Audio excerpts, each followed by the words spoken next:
Bapak, Ibu, Saudara, dan anak-anak yang terkasih di dalam Tuhan, kita bertemu kembali dalam ibadah Minggu 27 Desember 2020 GKJW Jemaat Malang.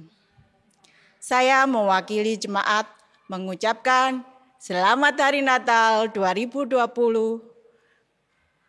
Kiranya hikmat damai Natal tercurah atas kita semua.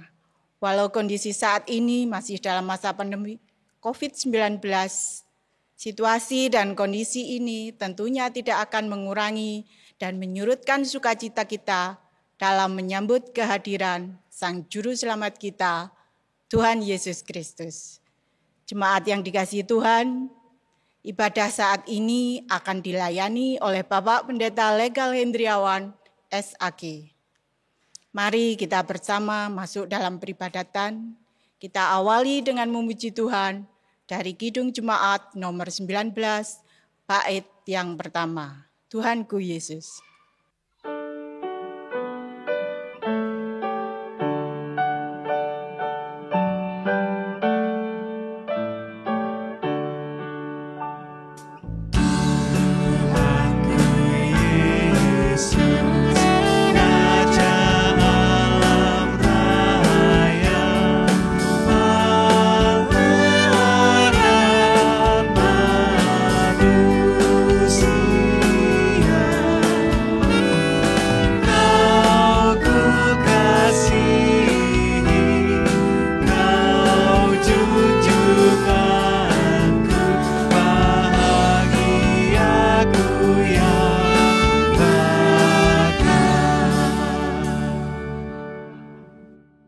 Bapak, Ibu, dan saudara-saudara dan anak-anak yang dikasihi dan yang mengasihi Tuhan, kita masih ada dalam Minggu Natal.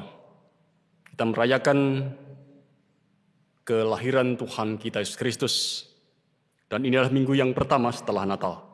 Oleh karena itu mari kita bersama-sama menghayati ibadat kita pada saat ini dengan segala kesukacitaan dan gembiraan dan ungkapan syukur karena hadirnya. Mari bersama-sama kita memasukinya dengan kita mengambil saat teduh.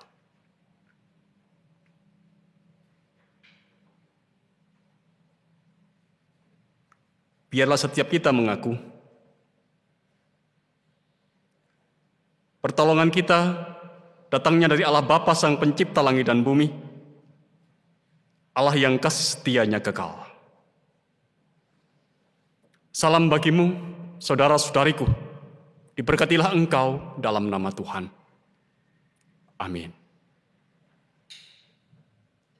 Bapak, Ibu, dan saudara-saudara, dan anak-anak yang dikasihi dan yang mengasihi Tuhan, tema ibadat kita pada saat ini, kita terima dari surat Rasul Paulus kepada jemaat di Galatia, pasal yang keempat dalam suratnya, ayat 4 sampai ayat yang ke-6.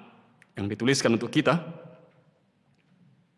Tapi setelah genap waktunya, maka Allah mengutus anaknya yang lahir dari seorang perempuan dan takluk kepada hukum Taurat. Ia diutus untuk menebus mereka yang takluk kepada hukum Taurat, supaya kita diterima menjadi anak. Dan karena kamu adalah anak, maka Allah telah menyuruh roh anaknya ke dalam hati kita yang berseru, ya Aba, ya Bapa. Amin. Hitung jemaat nomor 227 bait 1 dan bait yang kedua.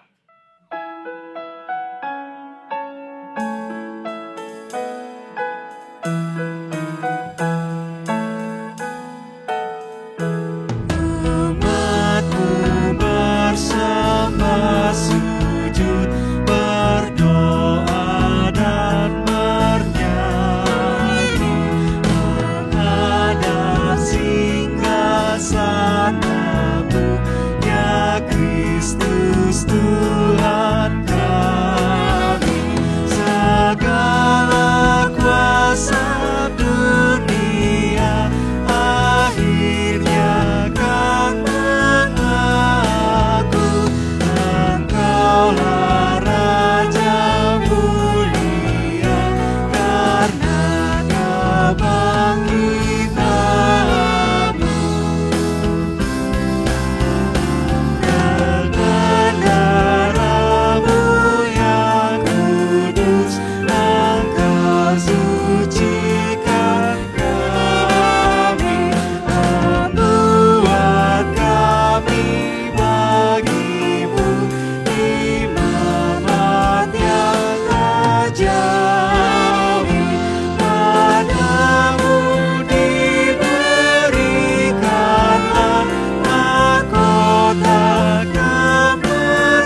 Kepada jemaat di Roma, Rasul Paulus pernah menuliskan, karena semua orang telah berbuat dosa dan telah kehilangan kemuliaan Allah. Itu yang diungkapkan oleh Rasul Paulus untuk mengingatkan jemaat di Roma. Tapi sesungguhnya Rasul Paulus itu juga mengingatkan kepada kita semua manusia, semua orang telah berbuat dosa dan kehilangan kemuliaan Allah. Ini menjadi kenyataan atas kehidupan kita, atas kehidupan saudara dan kehidupan saya. Karena apa yang kita lakukan, apa yang kita lakukan, sering tak sesuai dengan apa yang menjadi kehendak Tuhan. Kita tahu, saudara-saudara, bagaimana Tuhan telah berfirman kepada kita supaya kita mengasihi Allah, mengasihi orang lain. Tetapi nyatanya, hidup kita tidak selalu dipenuhi dengan kasih. Malah dipenuhi dengan kebencian, dipenuhi dengan dendam, dipenuhi dengan iri hati. Dan masih banyak hal yang lain yang itu tak berkenan di hadapan Tuhan. Oleh karena itu mari kita menegaskan kembali apa yang diungkapkan oleh Rasul Paulus. Sesungguhnya semua orang telah berbuat dosa dan kehilangan kemuliaan Allah. Itulah hidup saudara dan kehidupan saya. Saat ini, mari kita mengakui akan dosa dan keterbatasan kita di hadapan Tuhan. Dengan kita mengungkapkan melalui satu nyanyian. Hitung jemaat 371 bait 1 dan bait yang kedua.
Jemaat kekasih Tuhan, kita mengakui bahwa Allah itu kasih.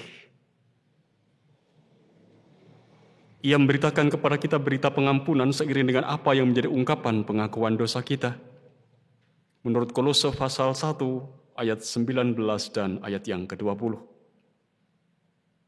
Karena seluruh kepenuhan Allah berkenan diam di dalam Dia, dan oleh Dialah Ia memperdamaikan segala sesuatu dengan dirinya, baik yang ada di bumi maupun yang ada di sorga, sesudah Ia mengadakan pendamaian oleh darah salib Kristus. Amin. Seiring dengan berita pengampunan ini, saudara-saudara, mari kita kembali agungkan Tuhan. Dari nyanyian PKJ nomor 126 bait yang pertama.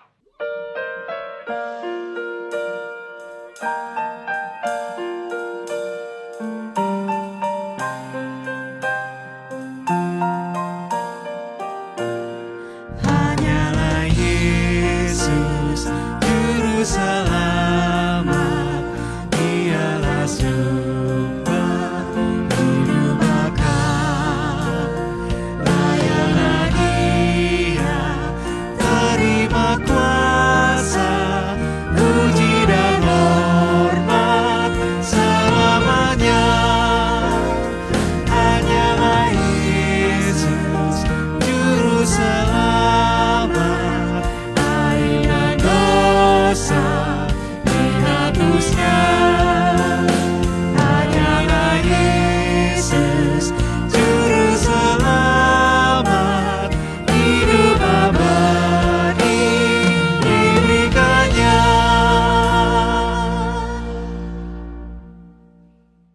Jemaat kasih Tuhan, kita akan bersama membaca dan merenungkan firman Tuhan. Mari kita mengawalinya dengan memohon kepada Allah dalam karya Roh Kudus, supaya Ia sendiri yang akan berikan terang atas kita. Kita bersatu dalam doa.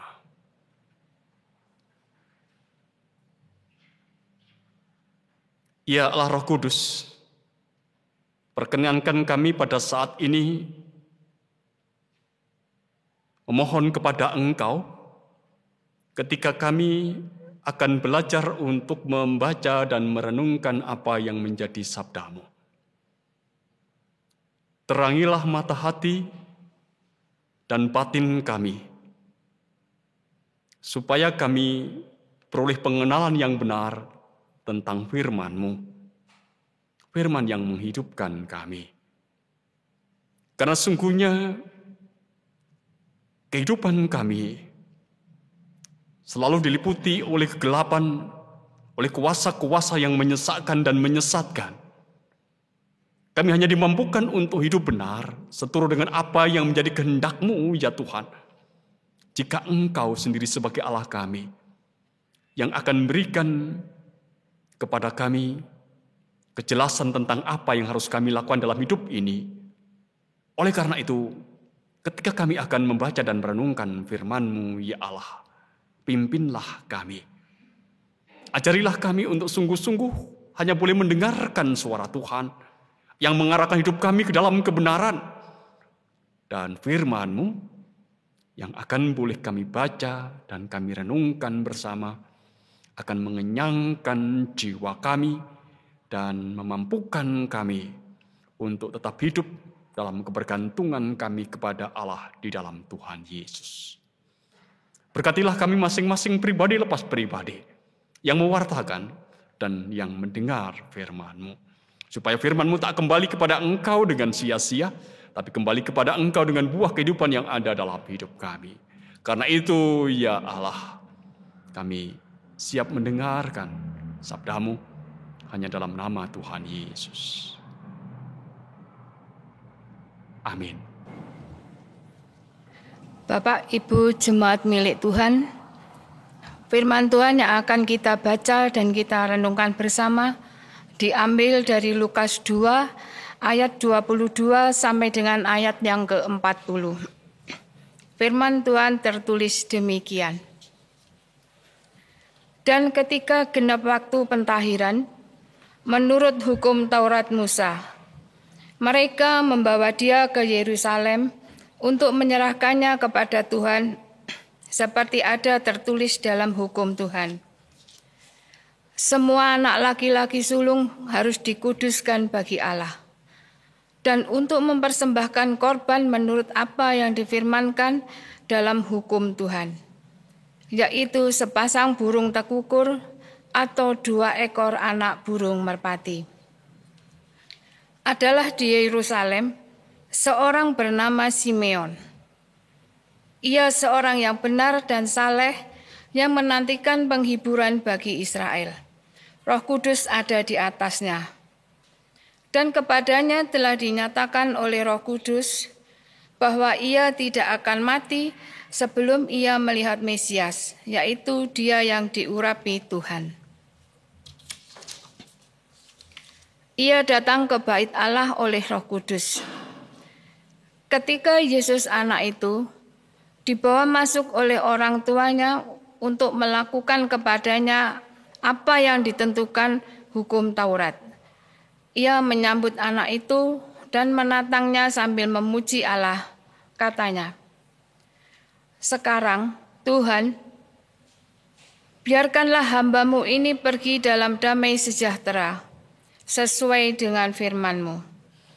Sebab mataku telah melihat keselamatan yang daripada-Mu, yang telah Engkau sediakan di hadapan segala bangsa, yaitu terang yang menjadi pernyataan bagi bangsa-bangsa lain dan menjadi kemuliaan bagi umat-Mu Israel." Dan bapa serta ibunya amat heran akan segala yang dikatakan tentang dia. Lalu Simeon memberkati mereka dan berkata kepada Maria, ibu anak itu, Sesungguhnya anak ini ditentukan untuk menjatuhkan atau membangkitkan banyak orang di Israel dan untuk menjadi suatu tanda yang menimbulkan perbantahan dan suatu pedang untuk menembus jiwamu sendiri, supaya menjadi nyata pikiran hati banyak orang. Lagi pula di situ ada Hana, seorang nabi perempuan, anak Fanuel dari suku Asyer. Ia sudah sangat lanjut umurnya. Sesudah kawin, ia hidup 7 tahun lamanya bersama suaminya. Dan sekarang ia janda dan berumur 84 tahun. Ia tidak pernah meninggalkan bait Allah dan siang malam beribadah dengan berpuasa dan berdoa. Dan pada ketika itu juga datanglah ia ke situ dan mengucap syukur kepada Allah dan berbicara tentang anak itu kepada semua orang yang menantikan kelepasan untuk Yerusalem. Dan setelah selesai semua yang harus dilakukan menurut hukum Tuhan, kembalilah mereka ke kota kediamannya, yaitu kota Nazaret di Galilea. Anak itu bertambah besar dan menjadi kuat, penuh hikmat dan kasih karunia Allah ada padanya. Demikian bunyi kesaksian firman Tuhan. Yang berbahagia adalah setiap kita yang mendengar dan melihara firman Tuhan dalam hati dan hidupnya.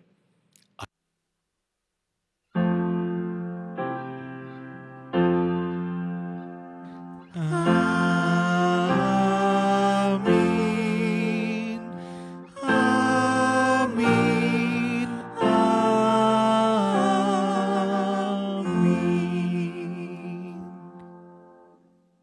Bapak, Ibu, dan saudara-saudara yang dikasihi dan yang mengasihi Tuhan, di dalam minggu setelah Natal ini kita masih merenungkan, masih kita menggumuli firman Tuhan terkait dengan kelahiran Yesus. Dan kita telah membaca Lukas pasal 2 ayat 22 sampai ayat yang ke-40. Oleh karena itu mari kita perhatikan ayat yang ke-34 dan ayat yang ke-35. Dua ayat ini akan menjadi titik tolak kita untuk menggumuli kembali akan makna kehadiran Yesus bagi dunia, bagi kita semua. Dituliskan kepada kita semua. Lalu Simeon memberkati mereka dan berkata kepada Maria, ibu anak itu, sesungguhnya anak ini ditentukan untuk menjatuhkan dan bangkitkan banyak orang di Israel, dan untuk menjadi suatu tanda yang menimbulkan perbantahan, dan suatu pedang akan menembus jiwamu sendiri, supaya menjadi nyata pikiran hati banyak orang. Bapak, Ibu, dan saudara-saudara yang dikasihi dan yang mengasihi Tuhan. Apa yang berkecamuk dalam diri Maria saat ia mendengar apa yang dinubuatkan oleh Simeon ketika dia berkata pada saat itu bahwa Yesus, anaknya itu yang diserahkan kepada Allah di dalam bait Allah itu, dikatakan ia ditentukan untuk menjatuhkan dan bangkitkan. Ia akan menjadi tanda yang menimbulkan perbantahan, dan suatu pedang akan menembus jiwanya sendiri, jiwa Maria sebagai seorang ibu. Sangat mungkin Bapak, Ibu, dan saudara-saudara, apa yang diungkapkan oleh Simeon itu membuat Maria mulai membayangkan apa yang akan terjadi dalam kehidupannya dirinya sendiri sebagai seorang ibu.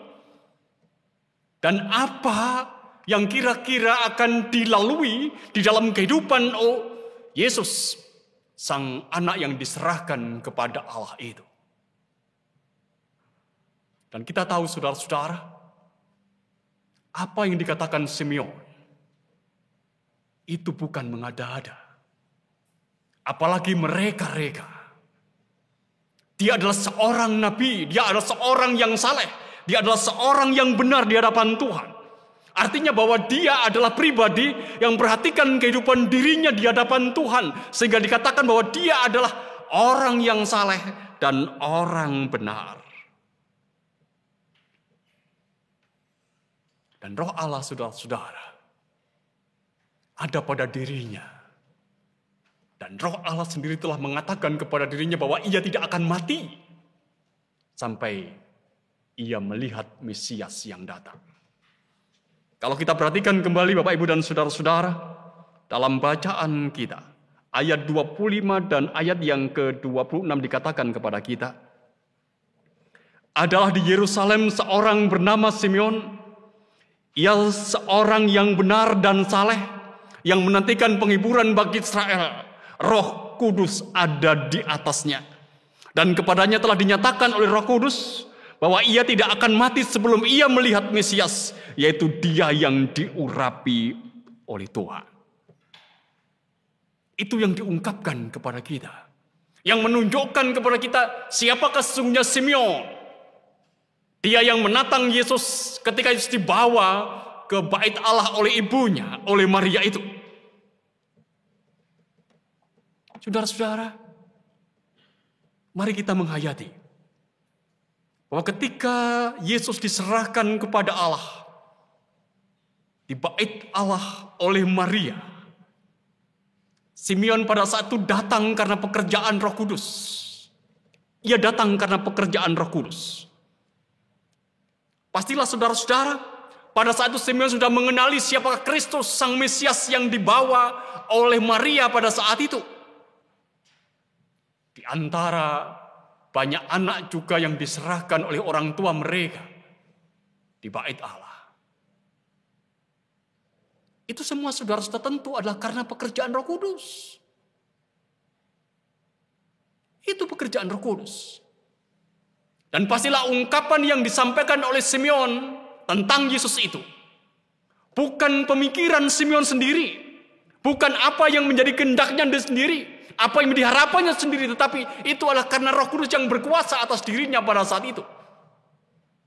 Dan sekaligus pula saudara-saudara, Roh Kudus itu yang menyingkapkan misteri apa yang akan terjadi atas kehidupan Yesus pada saatnya atau kelak dalam hubungannya dengan Maria, ibunya. Itu yang diungkapkan untuk kita. Dan kita tahu, kenabian Simeon itu benar-benar teruji. Nubuatnya itu asli dari Allah. Itu karena karya Roh Kudus. Buktinya apa? Buktinya adalah bahwa apa yang diucapkan oleh Simeon itu benar-benar terbukti menjadi nyata dalam sejarah kehidupan Tuhan Yesus. Tuhan Yesus memang ditentukan untuk menjatuhkan dan bangkitkan banyak orang di Israel. Ia ditentukan untuk menjatuhkan dan bangkitkan banyak orang di Israel. Kejatuhan sini saudara-saudara lebih menunjuk pada kebinasaan atau kehancuran Israel. Seperti yang dinyatakan oleh Tuhan Yesus sendiri tentang dan kepada para pemimpin Israel pada saat itu yang menjadi musuh-musuh Tuhan Yesus ketika ia berkarya. Mari sejenak kita menengok saudara-saudara yang dituliskan dalam Injil Lukas pasal 20 ayat 17 dan ayat yang ke-18 dikatakan kepada kita. Tetapi Yesus memandang mereka dan berkata, "Jika demikian, apakah arti nas ini? Batu yang dibuang oleh tukang-tukang bangunan telah menjadi batu penjuru. Barang siapa jatuh ke atas batu itu, ia akan hancur. Dan barang siapa ditimpa batu itu, ia akan remuk." Ini menunjukkan kepada kita kehadiran dirinya sebagai juru selamat dunia yang pada saat disalahpahami oleh para pemimpin Yahudi, oleh banyak orang Yahudi, itu akan membawa kebinasaan bagi mereka, menghancurkan mereka. Terutama adalah para pemimpin yang tidak percaya kepada kiprah dari Tuhan Yesus sendiri. Sebaliknya Bapak Ibu dan saudara-saudara, kata membangkitkan itu pastilah menunjuk kepada keselamatan yang dikerjakan oleh Yesus. Dan kita tahu bahwa Injil memberitakan dengan jelas bahwa pelayanan dan pemberitaan Yesus tentang kerajaan Allah memang membuahkan iman, membuahkan keselamatan dalam sebagian kehidupan manusia. Namun sepak terjang Tuhan Yesus mewartakan Injil kerajaan itu juga menimbulkan penolakan dan kebinasaan dari diri sebagian yang lain atau dari orang-orang yang lain itu. Ini yang menjadi kenyataan dalam sejarah pelayanan kehidupan Tuhan kita Yesus Kristus. Kemudian yang kedua, saudara dikatakan kepada kita bahwa Yesus itu ditentukan untuk menjadi suatu tanda yang menimbulkan perbantahan.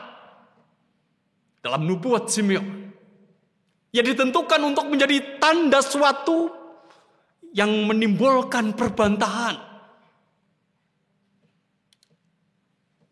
Kalimat ini juga bisa diterjemahkan bahwa ia ditentukan untuk menjadi suatu tanda yang ditentang. Dan Injil menyaksikan hal ini saudara-saudara, yaitu kehadiran Yesus yang memang mengakibatkan pertentangan di dalam kehidupan orang-orang yang mendengar, menyaksikan, dan tahu bagaimana dia melayani.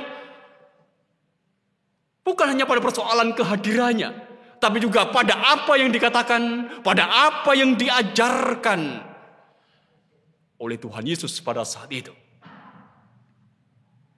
Lukas pasal 12, saudara-saudara, ayat 51 sampai ayat yang 53 menuliskan kepada kita, kamu menyangka bahwa aku datang untuk membawa damai di atas bumi. Bukan. Kataku kepadamu, bukan damai melainkan pertentangan. Karena mulai dari sekarang akan ada pertentangan antara 5 orang di dalam satu rumah. 3 melawan 2 dan 2 melawan 3. Mereka akan saling bertentangan. Ayah melawan anaknya laki-laki dan anak laki-laki melawan ayahnya. Ibu melawan anaknya perempuan dan anak perempuan melawan ibunya. Ibu mertua melawan menantunya perempuan dan menantu perempuan melawan ibu mertuanya.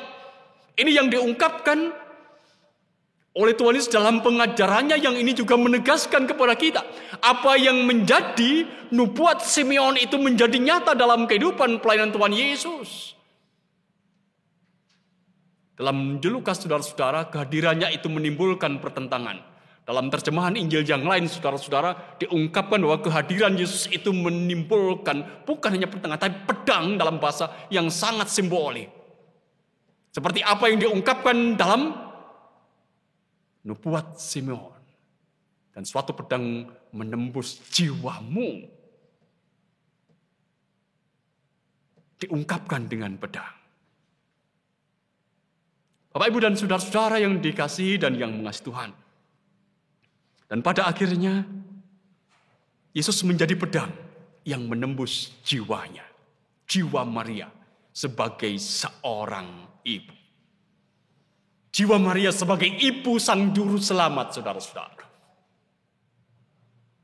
Sering dipahami, saudara-saudara, pedang yang menembus jiwa ini menunjuk kepada peristiwa penyaliban Tuhan Yesus, pada kesengsaraan Tuhan Yesus, pada situasi kehidupan yang sama sekali tidak nyaman yang dipandang, disaksikan oleh Maria.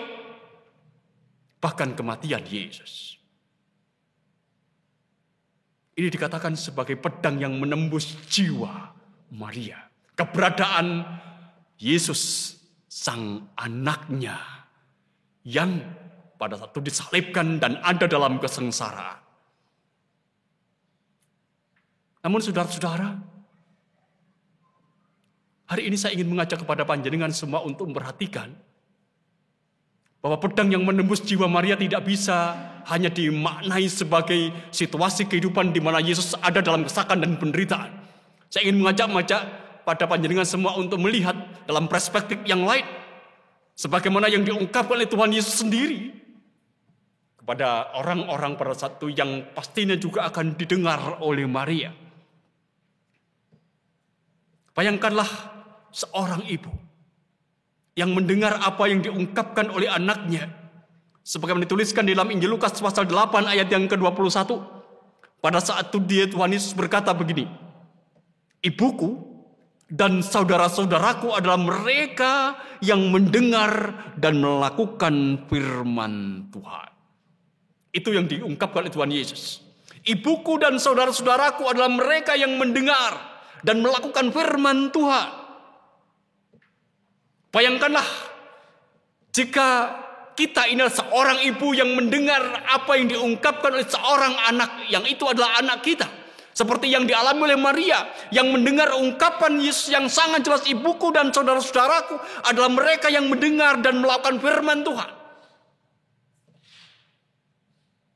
Ini adalah sebuah ungkapan yang tajam. Kalau memakai bahasa Lukas, saudara-saudara, kita bisa mengatakan ini adalah bagai pedang yang menembus jiwanya. Jiwa seorang ibu yang melahirkan Yesus, melahirkan Sang Juru Selamat. Dalam perspektif misi Tuhan Yesus, Bapak, Ibu, dan saudara-saudara, apa yang diungkapkan Tuhan Yesus ternyata menunjukkan kepada kita bahwa status Maria sebagai ibunda Sang Juru Selamat itu tidak menjadikannya lebih istimewa dari manusia yang lainnya. Dari sini kita tahu dengan sangat jelas bahwa dalam keluarga kerajaan Allah, artinya keluarga yang sedang dibentuk oleh Tuhan Yesus lewat pewartaan Injil kerajaannya, keanggotaan keluarga Allah atau keanggotaan keluarga Yesus itu tidak didasarkan pada relasi hubungan jasmania, tetapi ditentukan oleh ketaatan pada firman Tuhan semata-mata. Ibuku dan saudara-saudaraku adalah mereka yang mendengar dan melakukan firman Tuhan. Saudara-saudara, ternyata sama seperti orang lain yang mau hidup dalam kerajaan Allah. Tuntutan Allah itu harus dipenuhi. Setiap orang harus bertobat dan mengabdikan diri itu kepada Allah. Dan itulah saudara-saudara yang juga jalan harus ditempuh oleh Maria. Seperti yang ditempuh oleh manusia yang lainnya, yaitu manusia yang berdosa, manusia yang patut dikasihi oleh Allah dan patut diselamatkan oleh Allah. Mari rasakanlah saudara-saudara betapa tajamnya ungkapan Tuhan Yesus itu. Ungkapan dan ucapan Sang Putra tajam bagai pedang yang menembus jiwa seorang ibu yang melahirkan dirinya. Tapi inilah saudara-saudara yang disebut dengan kebenaran.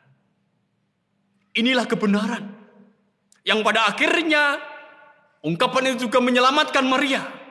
Ucapan yang membawa kesadaran pada dirinya sendiri bahwa dia sebagai ibu, sebagai manusia, sebagai Maria itu membutuhkan keselamatan. Sebagai manusia yang lain yang ada di atas muka bumi ini. Tanpa kesadaran itu saudara-saudara, pastilah hidup Maria tidak akan menjadi baik.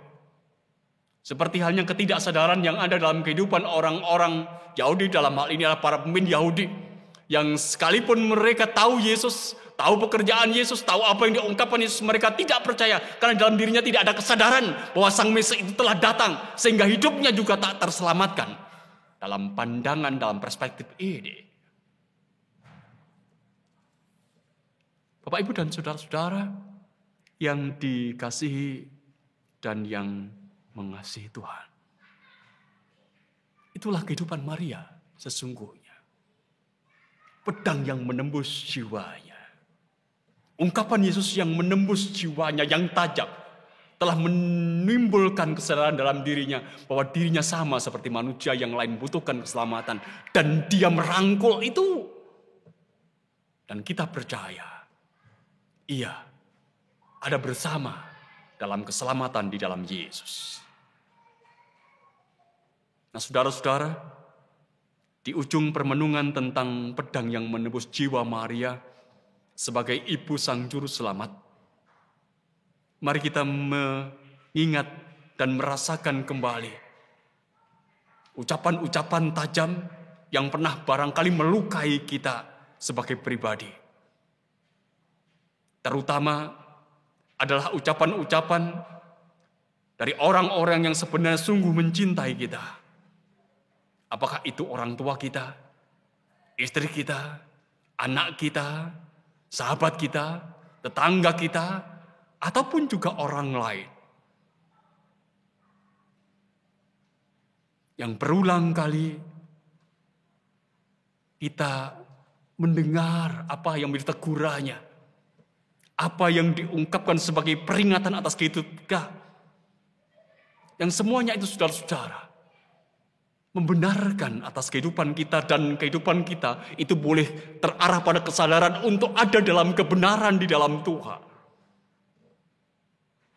Sering saudara-saudara ucapan mereka, orang-orang yang di sekeliling kita, ucapan yang tajam itu melukai kita.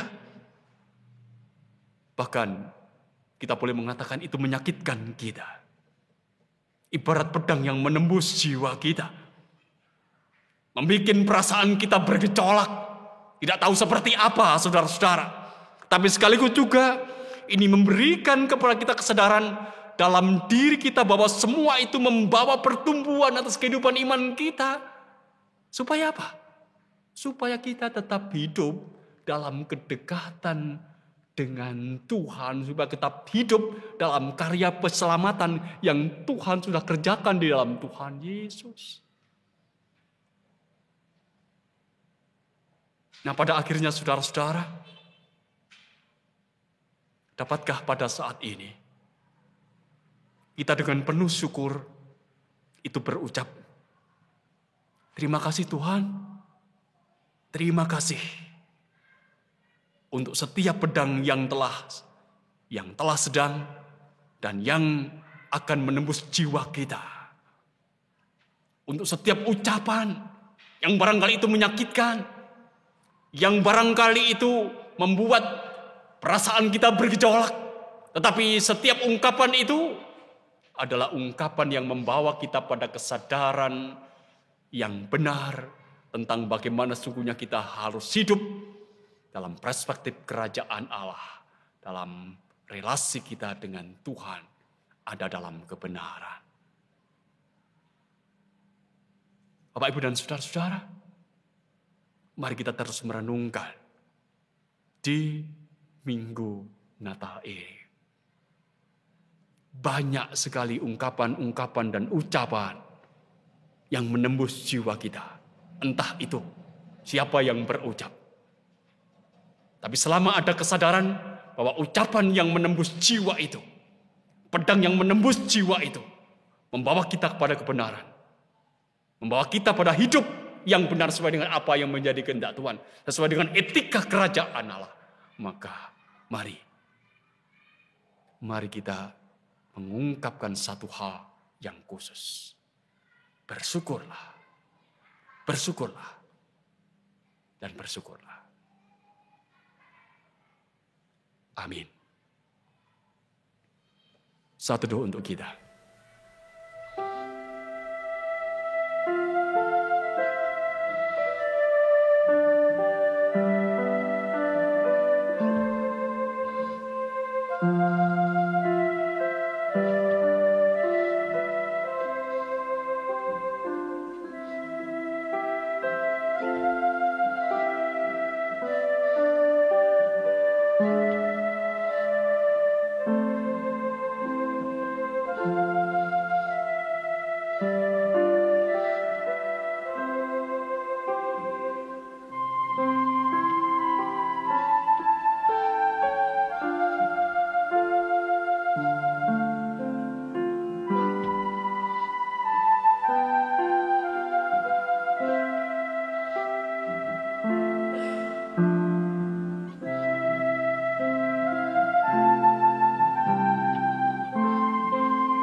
Bapak dan Ibu serta saudaraku yang dikasihi Tuhan, kami undang untuk bangkit berdiri.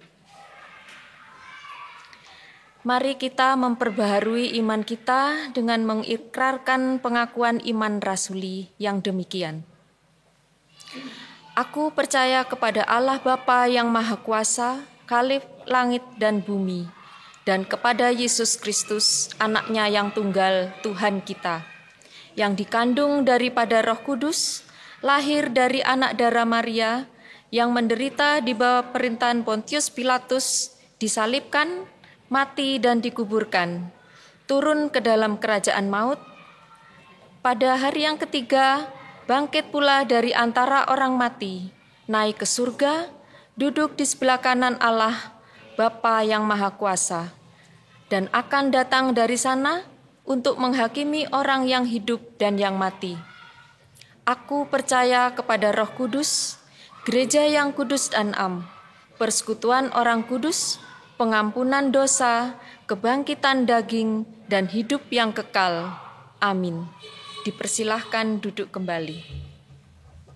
Kita akan dengarkan satu persembahan pujian dari Saudari Grace dengan judul Ajarku Berdiam.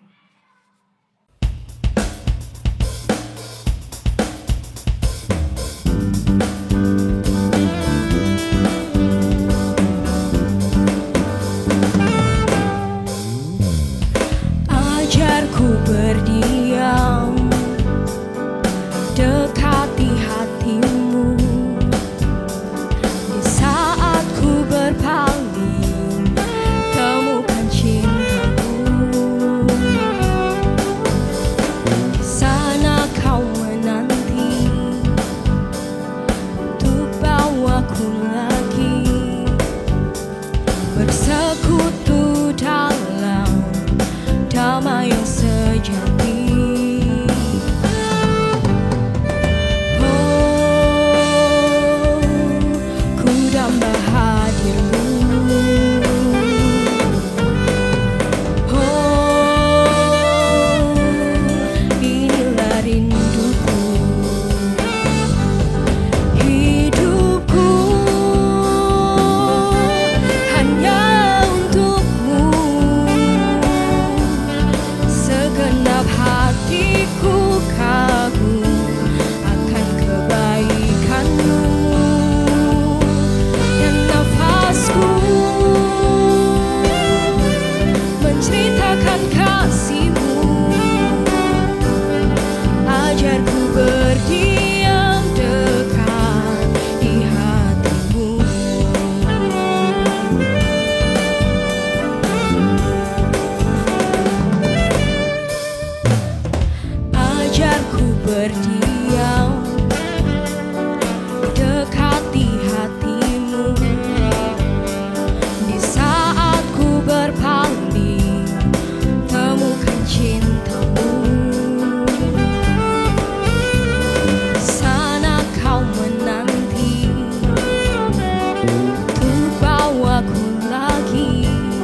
Pujian yang telah bersama kita dengar mengantar kita untuk berdiam di hadapan Tuhan dalam syafaat.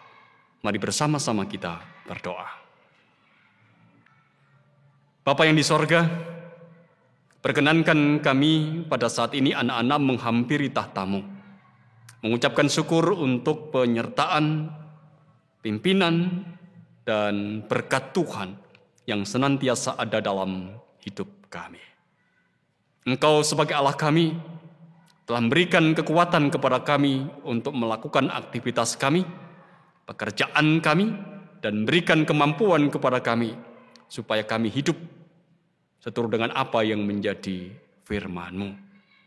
Terima kasih kalau pada saat ini Engkau telah memberikan kesempatan bagi kami untuk membangun ibadah kami, menikmati perjumpaan kami dengan Engkau dan dengan saudara-saudara kami yang lain dalam Kristus Yesus. Bapa di sorga, masih dalam suasana Natal kami bersyukur kepada Engkau, karena Engkau sendiri telah memimpin dan menyertai setiap perayaan dan ibadah Natal, yang di dalamnya ada kesukacitaan, gembiraan karena Engkau, Sang Juru Selamat, telah lahir dalam Tuhan kami Yesus Kristus. Oleh karena itu biarkanlah ketika kami ada dalam kesukacitaan itu, hidup kami juga terus akan dikuasai oleh kesukacitaan dan gembiraan. Dan kami anak-anak-Mu akan boleh mewujudkan kesukacitaan itu dalam setiap langkah kami, sehingga Yesus sungguh-sungguh lahir dalam hidup kami. Dan dunia akan boleh mengenal bahwa Engkau lahir di dalam kehidupan kami, mewartakan kabar kesukacitaan, kegembiraan, dan ungkapan syukur melalui kehidupan kami. Engkau Allah kami juga telah menjaga setiap perayaan yang dilakukan oleh umat-Mu di atas muka bumi ini, sekalipun di dalam situasi dan kehidupan yang memprihatinkan karena pandemi COVID-19. Tapi kami percaya bahwa Natal-Mu tetap membawa kesukacitaan, kegembiraan bagi semua umat-Mu. Terima kasih kalau pada saat ini Engkau juga telah memampukan kami untuk menghayati akan perjumpaan kami dengan Engkau melalui peribadatan. Dan apa yang kami lakukan pada saat ini biarkanlah semuanya berkenan di hadapan Tuhan. Dan kami boleh bersyukur kepada Engkau karena Engkau telah mewartakan sabda-Mu atas kami, yang mengingatkan kepada kami masing-masing sebagaimana kehidupan yang dihayati oleh Maria, bahwa Yesus adalah pedang yang menembus jiwanya. Biarkanlah apa yang diungkapkan Tuhan Yesus kepada Maria sebagai pedang yang menembus jiwanya, menimbulkan kesadaran dalam diri Maria itu juga ada terjadi atas kehidupan kami. Ketika kami anak-anak-Mu ini juga boleh mendengar ucapan, ungkapan yang merupakan pedang yang menembus jiwa kami, tetapi membawa kami untuk ada dalam kesadaran dan hidup lebih baik, hidup dekat dengan Allah, dan hidup dekat dengan firman Allah. Dan biarkanlah kami anak-anak-Mu terus mensyukuri apa yang terjadi ini. Terima kasih Tuhan untuk firman-Mu. Jangan biarkan kami hanya menjadi pendengar dan pewarta, tapi biarkanlah kami menjadi pelaku atas firman-Mu itu. Terima kasih untuk persekutuan yang boleh kami nikmati bersama sebagai satu keluarga, dan mampukan kami untuk terus hidup dalam kepedulian, dalam kasih satu dengan yang lain sebagai satu keluarga di dalam Tuhan Yesus Kristus. Perkenan kami pada saat juga berdoa untuk kehidupan jemaat Tuhan, terutama untuk kehidupan gereja kesenjawitan di lingkup majelis jemaat, majelis daerah, dan majelis agung. Tuhan sendiri yang juga menolong, menyertai supaya semuanya boleh mengambil peran sesuai dengan kapasitas masing-masing dan menjadikan hidup lebih baik dan lebih benar. Dan ajarilah kami sebagai gereja Tuhan, sebagai satu persekutuan, untuk terus belajar menjadi berkat bagi yang lain, mewartakan kabar kesukacitaan dengan apa yang kami katakan dan apa yang kami lakukan. Sehingga gereja-Mu, ya Allah, sungguh-sungguh akan menjadi garam dan terang atas dunia ini, sebagaimana Yesus yang telah menjadi garam dan terang atas dunia ini. Berdoa pula pada saat ini saudara kami yang ada dalam pergumulan, mereka yang ada dalam sakit, Tuhan berikan tambah kekuatan, dan Tuhan juga yang akan menyembuhkan.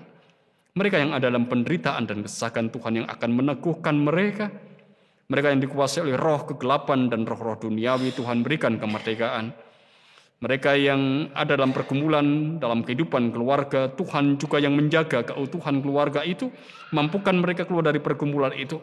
Mereka yang terpuruk oleh berbagai macam persoalan dan pergumulan, seolah-olah tiada harapan, Tuhan sendiri yang akan hadir memberikan harapan kepada mereka. Dan mereka yang ada dalam pergumulan karena relasi yang tidak baik satu dengan yang lain, Tuhan yang juga turut terlibat untuk memulihkan. Kami sadari Bapa, pergumulan itu bagian dari langkah kehidupan yang harus kami jalani. Ajari kami untuk percaya bahwa pergumulan itu akan menjadikan kami semakin didewasakan. Pergumulan itu akan menjadikan kami semakin kuat. Pergumulan itu menjadikan kami semakin boleh mengenal akan kasih dan kebaikan-Mu. Oleh karena itu, ya Allah, kami mohon hikmat-Mu melalui pergumulan yang ada dan kami alami. Berdoa pula untuk pandemi COVID-19 yang melanda dunia ini. Berkatilah dan pimpinlah upaya setiap orang per orang, dan upaya dari satu bangsa dan bangsa yang lain di atas muka bumi ini, supaya mereka boleh bergandengan tangan bekerja sama untuk keluar dari pandemi ini dan segera kami kembali boleh menikmati kesukacitaan, gembiraan, ungkapan syukur karena Engkau telah menyelamatkan dunia ini dari pandemi yang telah saat ini kami alami. Berdoa untuk bangsa dan negara kami, yang sesungguhnya kami tidak pernah tahu apa yang sedang terjadi dan apa yang akan terjadi. Tapi kami percaya Tuhan menjaga bangsa dan negara kami.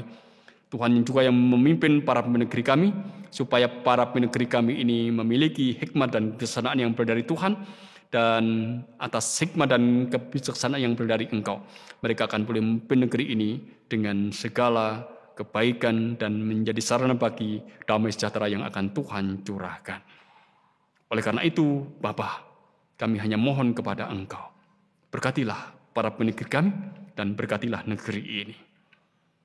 Mohon kepada Engkau pula ya Tuhan, untuk kehidupan kami sebagai pribadi, sebagai satu keluarga, supaya kami terus belajar untuk hidup benar, supaya kami terus boleh hidup di dalam kasih, sekalipun itu tidak mudah. Engkau juga yang mendorong kami untuk hidup seturut dengan apa yang menjadi firman-Mu, supaya kami boleh hidup saling menopang, saling berangkulan, saling menerima satu dengan yang lain, mewujudkan cinta kasih Allah pada dunia ini, dan dunia boleh mengenal Engkau. Bapa di sorga, kami mengungkapkan yang terbatas ini dalam doa, dan Engkau menyempurnakannya, sebagaimana Tuhan Yesus yang telah mengajarkan kepada kami berdoa. Bapa kami yang di sorga, dikuduskanlah nama-Mu, datanglah kerajaan-Mu, jadilah kehendak-Mu di bumi seperti di sorga.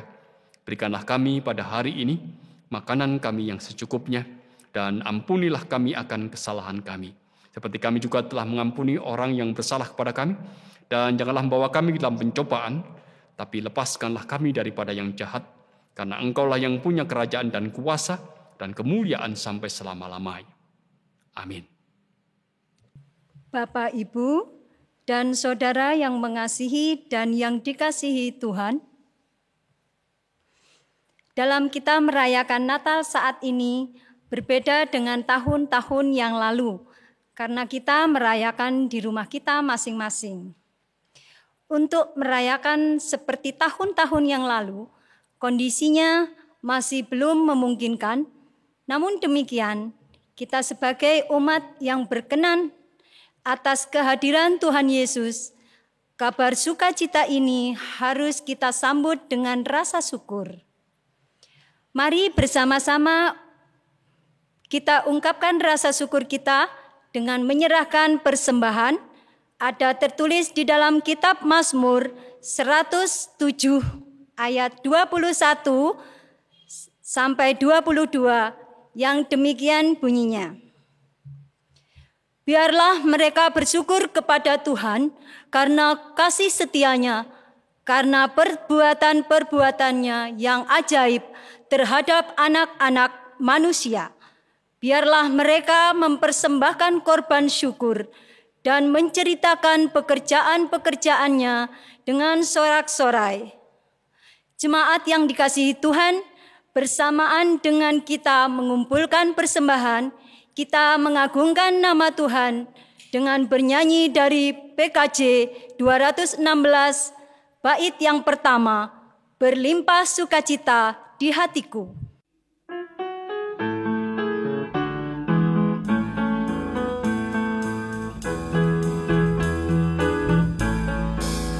Berlimpah sukacita di hatiku, di hatiku, di hatiku. Berlimpah sukacita di hatiku, tetap di hatiku.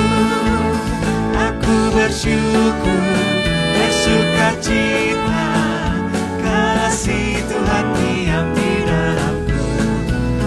Aku bersyukur, bersukacita, kasih Tuhan diam di dalamku. Mari kita serahkan persembahan kita di dalam doa. Mari kita berdoa.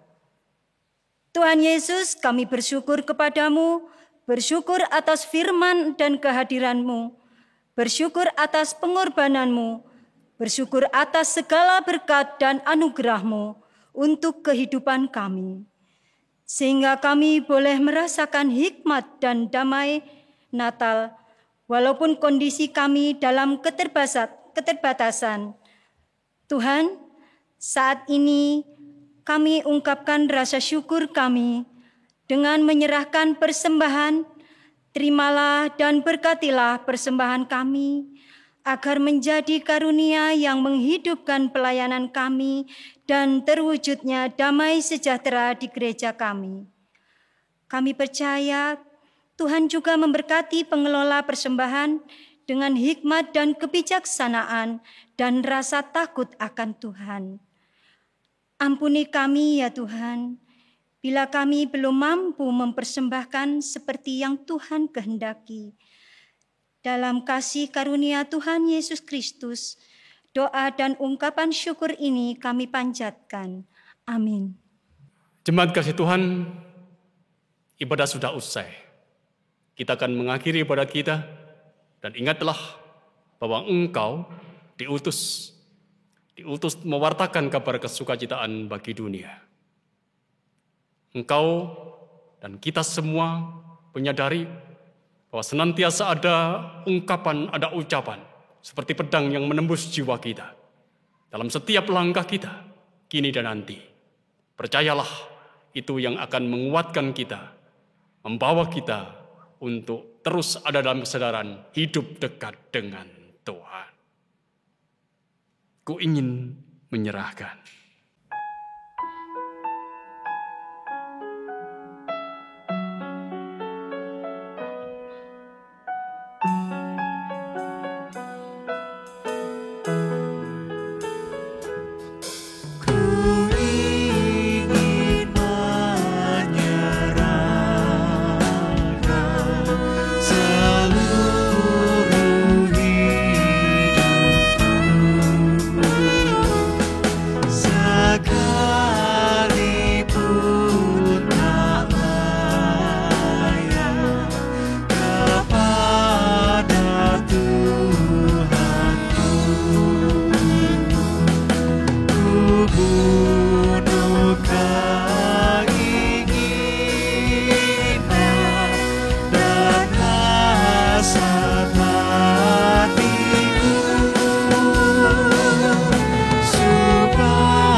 Allah di dalam nama Bapa, Putra, dan Roh Kudus, yang menjadi sumber dari segala berkat, keselamatan, kekuatan, dan kesentosaan, beserta dengan saudara-saudara jemaatnya, saat ini dan selamanya. Amin.